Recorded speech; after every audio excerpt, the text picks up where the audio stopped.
श्री स्वामी समर्थ. स्वामी महाराजांच्या कृपेने तुमच्या सर्व इच्छा मनोकामना पूर्ण हो. येत्या 6 जूनला वैशाख अमावस्या आहे. तसेच याच दिवशी शनी जयंती देखील आहे. या दिवशी जर आपण काही उपाय केले तर ते उपाय खूप म्हणजे खूप प्रभावी ठरतात. वैशाख महिन्यातील अमावस्या तिथी 5 जूनला संध्याकाळी 7:54 सुरू होईल. तर 6 जूनला संध्याकाळी 6:07 ही तिथी संपेल. यामुळे उदय तिथीनुसार शनी जयंती व वैशाख अमावस्या 6 जूनला साजरी केली जाईल. धार्मिक मान्यतेनुसार या दिवशी शनिदेवाची पूजा केल्याने त्यांचे आशीर्वाद प्राप्त होतात. तसेच शुभ परिणामही मिळतात. शनिदेवाला कर्माचा आणि न्यायाचा देवता म्हटले जाते. त्यांची मनोभावे पूजा केल्याने जीवनातील अनेक अडचणी दूर होतात. जर तुमच्या कुंडलीत 7.5 असेल तर शनी जयंतीला आपण काही उपाय व सेवा जरूर केल्याच पाहिजे. तसेच आपल्याला या अमावस्येच्या दिवशीच म्हणजे शनी जयंतीच्या दिवशी काही चुका या चुकूनही करायच्या नाही. काही अशा भाज्या आहे की ज्या आपण शनी जयंतीच्या दिवशी चुकूनही बनवायच्या नाही. तसेच या दिवशी जर आपण काही चुका केल्या तर त्याचे दुष्परिणाम आपल्याला भोगावे लागतात. भरपूर वेळा आपण म्हणतो की मी सेवा केली, पूजा केली, सर्व काही व्यवस्थित केलं, पण तरी पण मला त्या सेवेचं फळ का मिळालं नाही.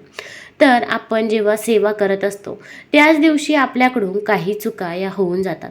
त्यामुळे आपण केलेल्या सेवेचं फळ हे आपल्याला मिळत नाही, उलट आपल्याला दुष्परिणाम हे भोगावे लागतात. तर या अमावस्येच्या दिवशी कोणत्या चुका करू नये याबद्दलची सर्व माहिती आपण आज या व्हिडिओमधून जाणून घेणार आहोत. तत्पूर्वी तुम्ही चॅनलवरती नवीन असाल तर चॅनलला लाईक करा आणि सबस्क्राईब देखील करा.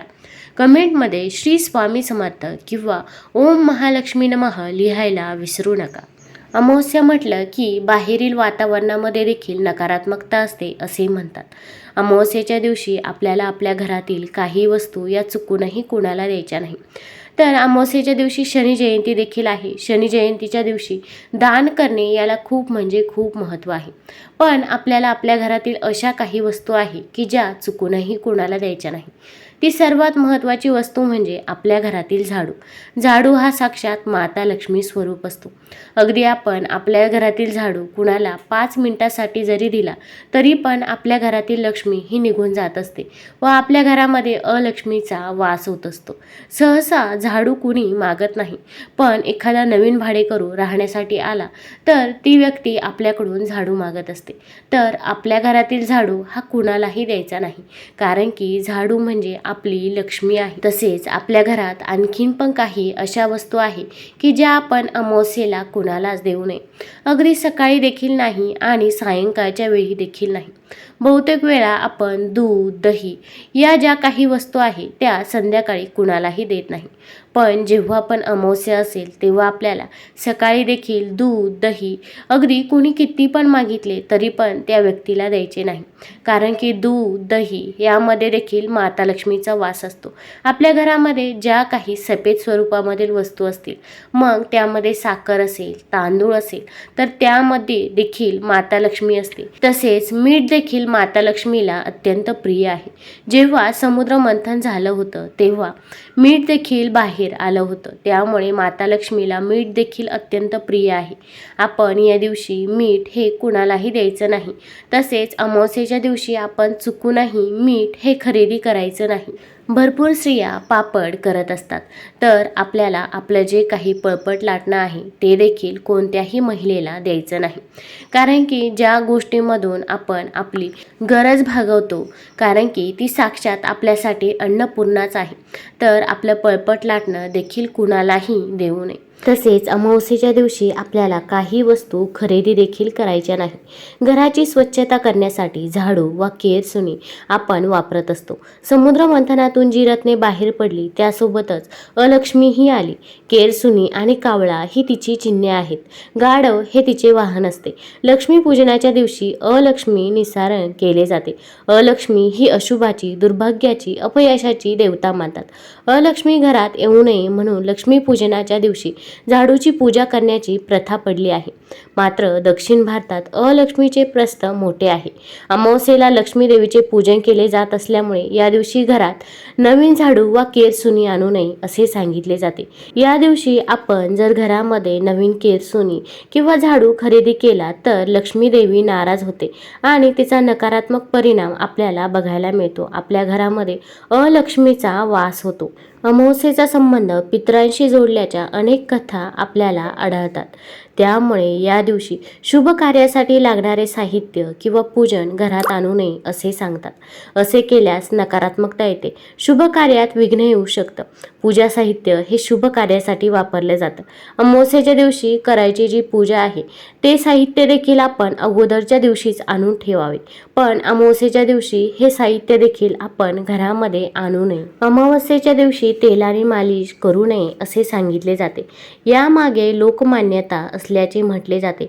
याचा संबंध पितरांशी जोडला जातो. अमावस्येच्या दिवशी अनेक ठिकाणी श्राद्धविधीही उरकण्यात येतो. या दिवशी नकारात्मक ऊर्जेचा संचार अधिक असतो.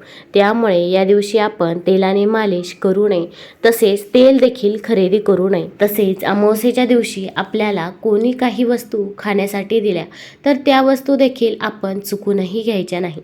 भरपूर वेळा वाढदिवस असतो किंवा एखादा कार्यक्रम असतो, मग आपण तिथे जेवण करण्यासाठी जातो, पण प्रत्येक व्यक्ती हा चांगलाच असेल असे नाही. आपल्याला तर प्रत्येक व्यक्ती चांगली वाटते, पण समोरच्या व्यक्तीच्या मनात आपल्याबद्दल काय आहे हे आपल्यालाही सांगता येत नाही. कारण की आपले चांगले असले तर ते लोकांना देखवत देखील नाही. मग जर तुम्हाला या दिवशी कोणी सफेद मिठाई किंवा सफेद पेढा खायला दिला तर तो चुकूनही तुम्ही घ्यायचा नाही. अगदी तुमची जवळची व्यक्ती असेल, मग शेजारी असेल किंवा नातेवाईक असतील, अशा व्यक्तीने जर ही वस्तू खायला दिली तर चुकूनही घ्यायची नाही. विशेषतः तुमच्या घरातील लहान मुलांना ही गोष्ट सांगून ठेवा, कारण की लहान मुले कुणी काही दिले तर सहज घेतात. जर तुम्ही अशी वस्तू कुणी दिली तर ती टाकून द्या, पण ती चुकूनही खाऊ नका. जर ही वस्तू तुम्ही खाली तर तुमच्या आरोग्यावर देखील त्याचा परिणाम होईल आणि तुमच्या घराची, मुलांची, सर्वांचीच प्रगती कुठेतरी खुंटेल.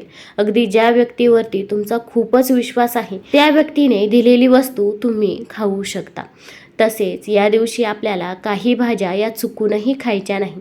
त्यामध्ये सर्वात प्रथम आहे ती म्हणजे वांग्याची भाजी. वांग्याची भाजी आपण या दिवशी चुकूनही खाऊ नये. मांस, मच्छी, मटण याचे देखील सेवन करू नये. या दिवशी आपल्याला जमिनीखाली ज्या काही भाज्या येतात, मग त्यामध्ये कांदा असेल, बटाटा असेल किंवा मुळा असेल, या भाज्यांचे सेवन देखील आपल्याला अमावस्येच्या दिवशी चुकूनही करायचे नाही. तुम्ही ही गोष्ट प्रत्येक अमावस्येला लक्षात ठेवा की आपल्याला या भाज्या अमावस्येला खायच्या नाही. तसेच अमावस्येच्या दिवशी दह्याचे देखील सेवन करू नये. अगदी सकाळी देखील अमावस्येला तुम्ही दही खाऊ नका आणि संध्याकाळी देखील अमावस्येच्या दिवशी आपल्याला दही हे खायचे नाही.